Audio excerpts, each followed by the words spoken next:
Madame le doyen, présidente du jury, mesdames et messieurs les membres du jury, chers juristes, bonsoir.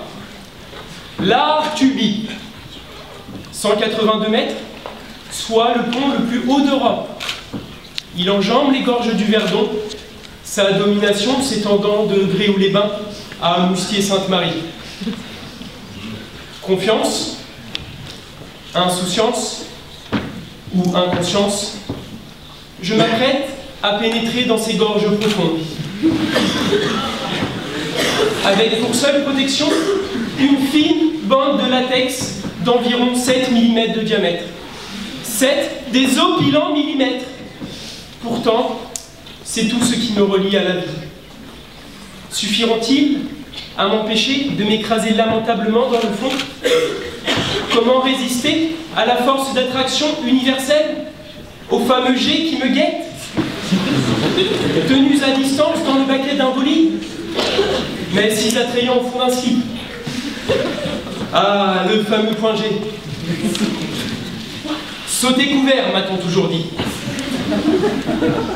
Mais, poussé par mon désir et la main ferme de ma partenaire, la monitrice, je ne peux reculer.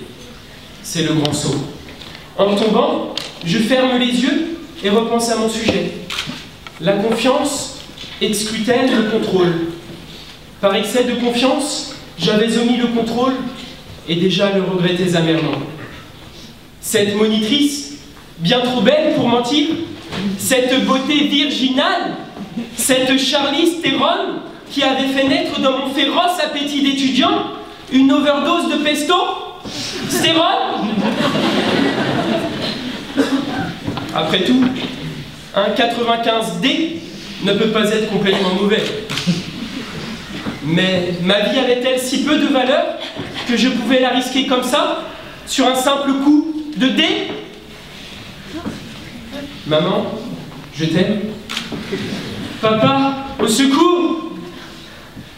Les paroles du Pater Noster et de l'Ave Maria me reviennent au moment où le latex se tend. L'élastique me retient et m'empêche de me répandre dans le maquis des magnifiques gorges du Verdon. Cette merveille du monde tant fréquentée, tant visitée, escarpée mais jouissive, adulée de tous, mais dont la pureté souillée me faisait me sentir comme un tourisme parmi tant d'autres. Tourner cette fois ma langue dans sa bouche avant de passer à l'acte aurait été certainement plus judicieux. Mais c'est bien connu, les hommes ne réfléchissent qu'après coup. Serait-ce ce même excès de confiance qui m'avait poussé vers l'aventure du concours d'éloquence? Excès? Nous y voilà, ce mot qui pervertit la confiance, ce traître lui faisant perdre sa vertu, ce Judas de la démesure avec lequel une qualité devient un défaut et avec lui tous les attraits de la disproportion. La confiance, jadis vertueuse, devient alors la naïveté et le contrôle, autrefois prévoyant, devient de la méfiance. Moi, votre serviteur, a servi cet excès.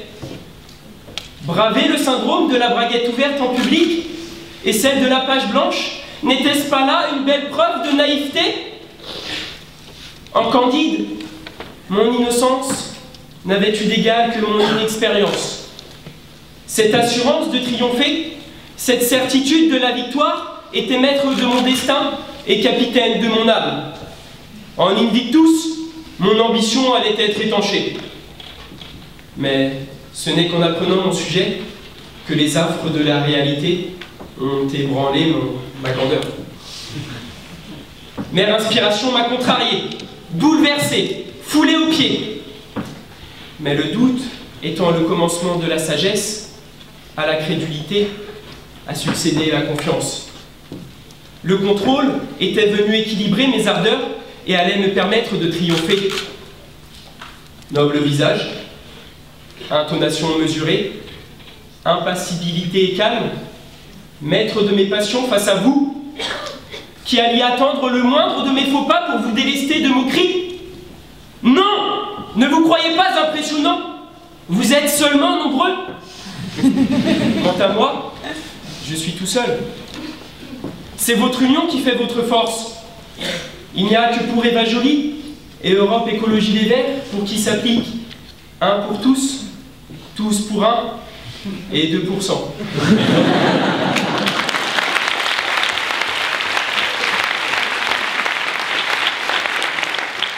Je suis David, vous êtes Goliath, et pourtant je me trouve devant vous. La confiance exclut-elle le contrôle? Confidentia per se, atque confidentia per alter. Vous l'aurez compris. Deux sortes de confiance existent. Celle que l'on se donne et celle que l'on accorde aux autres. La confiance en soi est ce courage, cette assurance qui vient de la conscience que l'on a de sa valeur. Source d'émancipation, la confiance en soi permet d'agir en toute liberté, d'aller de l'avant, d'invoquer le « mais » si pour faire entendre sa voix. Mais avec excès, la confiance en soi est la croyance démesurée en ses capacités. Elle est le paroxysme de l'aveuglement, un sentiment d'illimité qui pousse le mégalomane à agir sans prendre garde au monde qui l'entoure. La confiance succombe au narcissisme pathologique.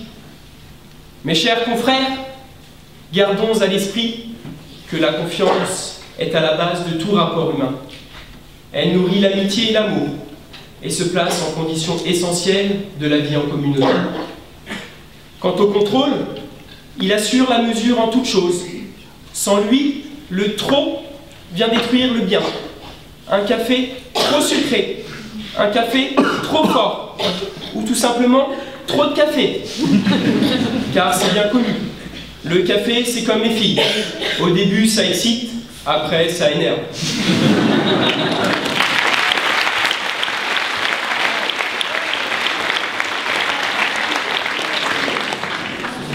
Quant au contrôle sans confiance, voici ce qu'il engendre. Des avares, des jaloux, des dictateurs. En somme, des hommes pour qui faire confiance revient à prêter leur voiture à leur femme. Un sacrifice ultime. Vous l'aurez compris, in medio stat virtus. La vertu est dans le milieu où l'excès en tout est néfaste. Mes chers confrères, soyons les Salomons de la justice, avec la mesure en toute chose pour principe. Ne soyons ni naïfs ni méfiants, mais plutôt raisonnables et justes. Sur le paquebot de la vie, que la balance, symbole de la justice, soit notre gouvernail, et la mesure, notre boussole. Car, n'est-ce pas là notre sujet? Le lien qui unit la confiance et le contrôle est celui qui fait de deux choses imparfaites un équilibre sain et sublime. Merci.